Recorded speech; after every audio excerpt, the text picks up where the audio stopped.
उन्हीं अंग्रेजों ने कहा हमें नाम इंडियन दे दिया, हमने कहा यस वी आर इंडियंस। लेकिन उन्हीं अंग्रेजों ने क्या कहा, ये आर्य तो बाहर से आए। इंडियंस का मतलब ऑक्सफोर्ड की डिक्शनरी में है those who are outdated, old fashion, अवैध संतानें, मतलब नाजायज औलादें। क्यों नाजायज? क्योंकि क्रिश्चियन लॉ के अनुसार जो शादी चर्च में नहीं हुई है वो मान्य नहीं है।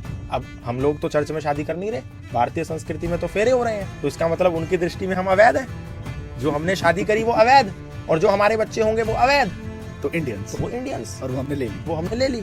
Yes, I am proud to be Indian. अब आप देखो, अमेरिका का कोई अंग्रेजी में, जर्मन में, रशियन में कोई और ट्रांसलेशन है? दुनिया की किसी भी भाषा में अमेरिका को कुछ और कहते हैं, रशिया को कुछ और कहते हैं, यूक्रेन को कुछ और कहते हैं, कनाडा को कुछ और कहते हैं, जापान को कुछ और कहते हैं। लेकिन भारत में सरकारी गाड़ियों पे लिखा है भारत सरकार और नीचे translation government of India. What is this? What is this nonsense?